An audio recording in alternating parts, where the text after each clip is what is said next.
Good evening, guys. Merry Christmas, and welcome to edition number 4 of Let's Just Ban Government's Questionnaires. So, I am really sorry about the delay.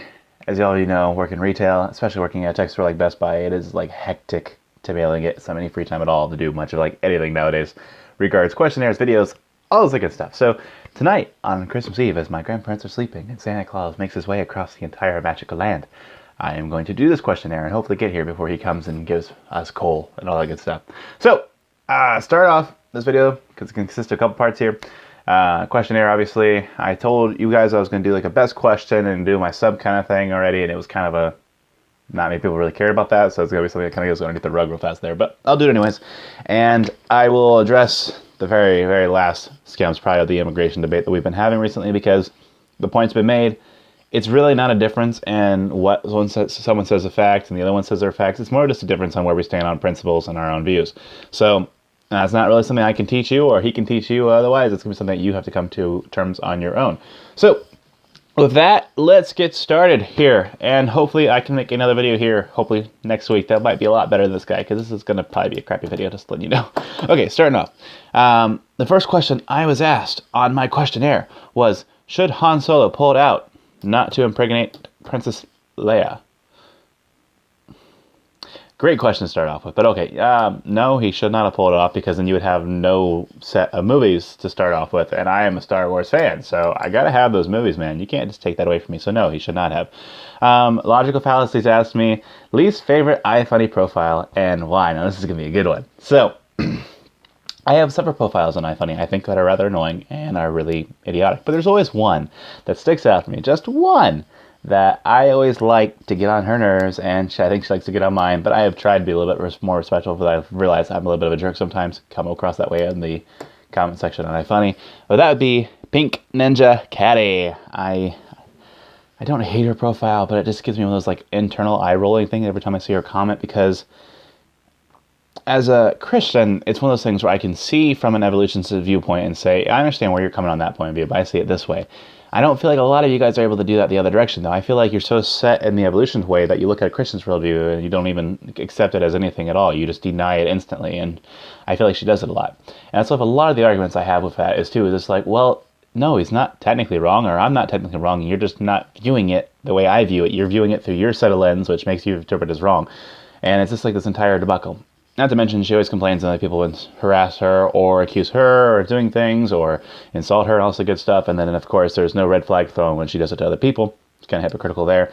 And it's just like one of those things where you can have really good points and you can never say anything rude, but people, you got to really pay attention online and when you're talking to people about your tone and stuff. Because if you're making an argument with people, your goal is to not push people away. Your goal is to bring people close to you so they actually listen to what you have to say. And I feel like she has a very strong issue with that, because her tone and just how she says things makes me want to just kind of push away her existence. It's like, no, you're big. Ugh. You haven't said anything rude, but just by the way you're phrasing things, it just comes off as you're superior and you view everyone else as infidels. So, yeah, there you go. That, and I'm just sick and tired of arguing with someone who doesn't really care about anything other than just proving people wrong and making herself right. That, and she rephrases a lot of what happened between me and her the first time. Yeah, I'm going to admit that I was probably a dick on some of the posts I made, but she did in return. And the argument that she made wasn't really exactly true. I did address all of her points, and she refused to even read some of my essays. So, there it is.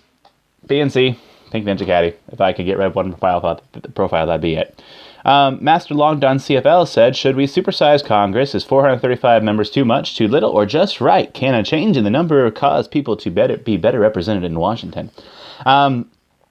Personally, I don't think there's anything you could do to change the representation in Washington. If you give more people or you give less people, you give more people, it's going to be more like a direct democracy. So you don't have the issue maybe it not being sufficient. I've really never considered decreasing it or increasing it.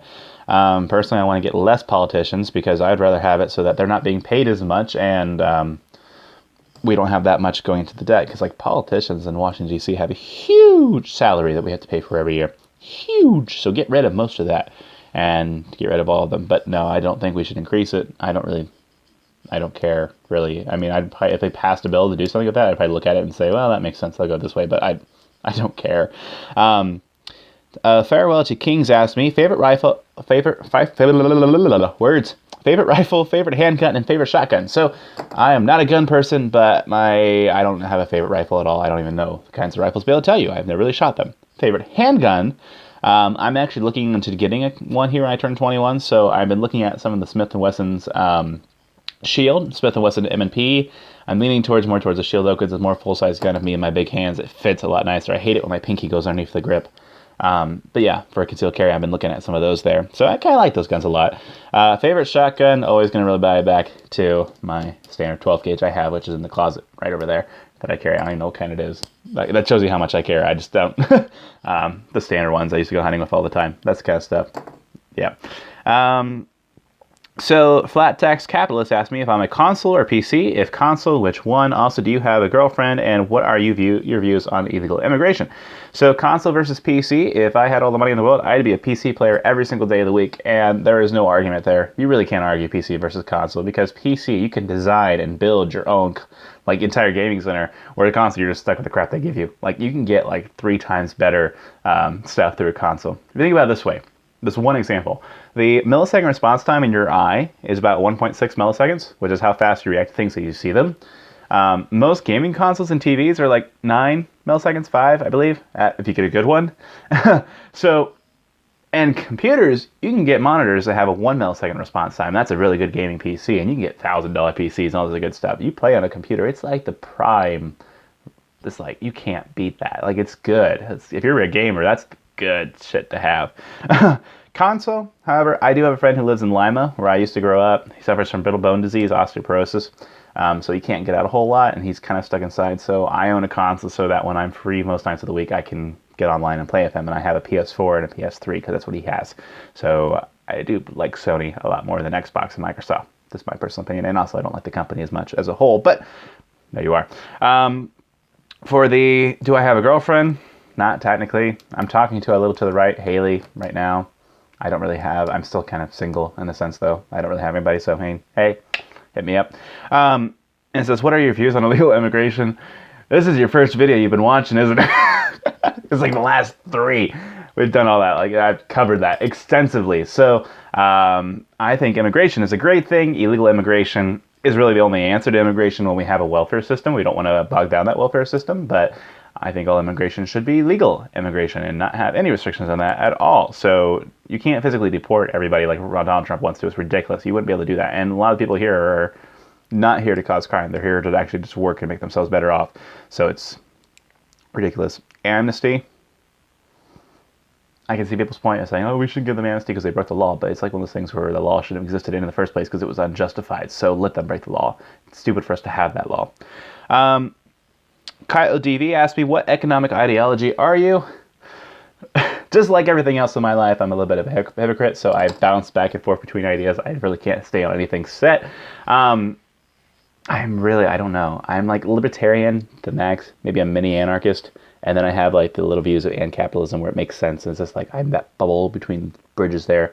There's a wooden bridge that's got the swings sitting there. That's where I'm at. I'm right there in the middle. I have no idea yet. I still have to look into it more. But like I said before, likelihood of us coming to a situation where my knowledge on that is going to matter is very thin and not probably happen at all. So, I don't know. I'm a rightist, bourgeois, swine. Yeah. Capitalist, put it that way. Oh, yes, that would make more sense. The question was asked, economic ideology. I'm a capitalist, full out capitalist. I don't care anything about the government does. Says, Fishtier asked me, do you support the CSA/Southern secession? Yeah, wholeheartedly. Should have been able to succeed. Should have not had anything with there. Fishtier also asked me, in a libertarian society, what kind of regulations on business would you consider appropriate, if any? I've also answered this question before, and that was none. If you want a really lengthy answer, watch my video before this, where I did address that thoroughly. Fishtier also asked me, what are your thoughts on Ted Cruz? So, as like Bernie Sanders, when I was asked that before, Ted Cruz personally will not impact me as a Democratic that much. Actually, I kind of like him a little bit in a sense because he's not completely retarded. Still slightly, but not completely. I mean, he's stupid. He's going to bomb the crap out of countries in the Middle East, but he's not bad.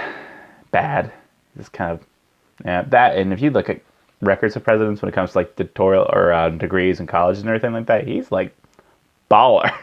Like, I think he's like number one somewhere at some like really pristine like university, like graduated, whatever the terms are. But he's like got a whole bunch of like records behind him, so he's not stupid. He just has different opinions than me, and I don't agree with. So yeah. Anyway, Rothenstein asked me, should Guantanamo Bay's files be public? Yes, it should be public, and it should be abolished.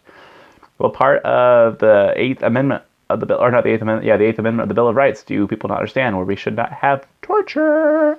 It's not okay. I don't care if people are killing us. You can't just torture people. You're supposed to be better than that. But it's not. You just have it. Yeah, make all the files public. Get rid of them. The random drum set asked me, do you believe an anarcho-capitalist society is sustainable for a good while, or will people want to go back to wanting a state? If people were perfect and people were actually knowledgeable on things, I would say we could probably have an anarcho-capitalist society. However, relating to the Meyer-Briggs thing, where most people are of the S personality type, where they're a censor and they do not use the intuitive knowledge of their abilities to think outside of the box, and they're more just detailed-oriented and they don't care, most likely we will not have that. It's like 98% of the population has that personality. Or there's very small of us that have the ENTP as I am, or INTP, or ENTJ, or INTJ, that kind of stuff. It's very rare. Anything N related is rare. But I don't know. I don't know enough about it to be able to tell you the answer to that. Jess Kiai Master, I think that's your name, asked, if there was anarchy, could you bring yourself to kill someone for your own good? Define good. Do you mean like benefiting myself if they're dead and I get their business? No. Do you mean as they're robbing my home? Yes. Do you mean they have me at gunpoint? Yes. It depends on what you mean by your own good. So I am not against taking the life of another individual when he violates mine or is trying to harm me. That is not something I am... Dude, you screwed up when you came at me. I'm going to be armed. Turning 21, I'm going to have my concealed carry on me. So if you want to fuck me up, I'm going to make sure you're fucked up. Like, there's no... Yeah, no. Volunteers asked me what would happen if you put a glass prism on a mirror and shine light on it. I'm pretty sure that the glass prism would decide it wants to be half filled of orange juice, and don't drink OJ because he'll kill you. Then he also asked me, he said, what made you go from an atheist to a Christian? This is also a very, very long answer that I will not have time to answer in this video today because I don't want to keep it extremely long, but I will try and address it in a series of videos later. As those of you who know, my mother passed away in a car accident when I was very young. My father was an abusive asshole. Hence, I live with my grandparents, and my brother I have custody rights over my brother at being only 19, so a lot of family issues there. My dad was supposed to be, he's quote-unquote a Christian, but mostly I became an atheist because I hated him and I wanted to go away from the faith, so I became atheist. But I had friends that threw information at me. He's like, well, hey, look at this. You know, this is contradictory to what you say and you believe, and over time of studying it and wanting to learn more and more and more, I was like, okay, yeah, I can't consistently be an atheist anymore and be consistent in my viewpoint because I have to rationally believe that everything came from nothing, and that is not rational to me. So, long answer later. I'll do that later. I don't feel like doing it at midnight here on Christmas Eve. I just feel like, shit, I don't care. And then my Negatarian asked me, was Gadfly born gay or did he choose to be gay? And this is my number one question I have ever been asked, by the way. You win. I was already subbed to you, so I can't sub to you, but you rock, man. Best question I had so far. I don't know. You have to ask him. Maybe it's a state of both. He chose to be. Maybe it was like he was born gay and he denied it for a while, and then he's like, you know what? I'm going to accept it. I'm going to come out of the closet and just be gay. It's a good question. Oh, I can't believe that actually kicked off a while ago. I did that. I don't know if you guys know, I actually started the whole Gadfly was gay thing because I was talking to him via text message, and I was messaging him, and I was bored because he was spamming me, and so I just spammed him a whole bunch of messages that said Gadfly is gay, Gadfly is gay, Gadfly is gay. I went back and forth between text messaging and Kick. I just spammed with it, and then I made one post that was in black and white on a little comic thing that just said Gadfly is gay, and that was it. And it just blew up. I think Jewish Cosmonaut took it, and then a couple other people, John F. Kennedy probably took it at the time. It just blew up, and it's been a thing ever since. Oh, it makes me happy inside. So yeah, that was the questionnaire there. Next part, immigration stuff. As I've already addressed, I think I said it was like $7.97 for every person inside America. You guys should also consider that, yes, not every person is a taxpayer per se, but people do pay sales tax, and that could be any form of tax that's increased amongst everybody. So that is anything, be it sales tax on a Mountain Dew at the store, be it anything like that. I mean, you could address it. It's probably not as high as what he's saying as well, the $430 per person every year on immigrant welfare spending, just because you have to consider that there's other forms of taxes that go throughout this entire thing as well. But yeah, I mean, not an unvalid argument. I was tired and I didn't really pay attention to all the different kinds of forms of taxes. There's probably no really great way to actually adjust to see what that is for people, because different deductions, all this other good stuff. And you have the people who are in bed with government that probably don't pay anything in taxes anyway. So, yeah, there you go. I don't know. It's just one of those things. I'm not going to sit there and say because my rights are going to be violated because the government's doing something stupid, I'm going to violate your rights and not let you come here. I look at it more, and I guess in a selfish view, as he looks at more of a self-defending viewpoint. And it's just something that you have to look at it yourself and say, hey, I side with let's disband government, or I side with life according to econ, or I side with Rothenstein, or I side with my Negatarian, because the viewpoints are different. I mean, that's one reason I really love this debate that we've been having, because it's not a debate, and I always love it when this happens. It's not a debate on facts, so what actually is real in the world. We all agree that, welfare spending is bad. Immigration is good. We should have both, but we shouldn't have that one conflict with the other. It's just a matter of that, well, because of this, I don't see it this way, and the other. It's a difference in viewpoint of the actual situation. It's not we view the situation differently. It's not like, oh, the minimum wage does not cause unemployment, and one of us is arguing that it does. It's not something like that. It's actually physically there. So I've enjoyed it so far, but I think this is probably it of the immigration debate there. So that'll be it tonight, guys. Hopefully, Life According to Econ and I will get our crap together and do a podcast, but I imagine he's been just as busy with me with the whole entire holiday season here, and with this being Christmas Day, most likely we will actually get around to doing that, and I'll have fun, because hopefully by then my laptop will not be out being serviced and hopefully be fixed, and I can actually use my laptop with my webcam and not my crappy phone. Yeah.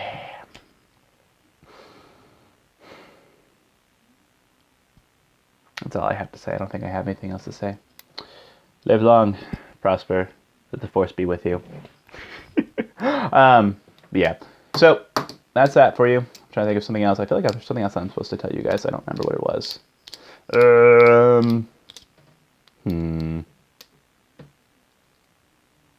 Yes.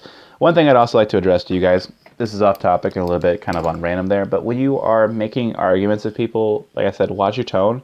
But I would also like a couple people to just kind of take the knowledge of here and point out within the atheist community that there's a lot of assumptions that go on with regards of the young earth versus evolution and also the good stuff that comes through. And I think a lot of the Christian profiles in there have noticed it, but it's like the entire thing of you can't base your argument on the idea that science agrees with you, and because science agrees with you, you are wrong. You're not saying that science in a whole agrees with you. Science is saying that if I drop this pen, it will fall. Science is saying if I have this mouse hooked to my computer, it will move the little cursor on the mouse there because of technology and all that good stuff.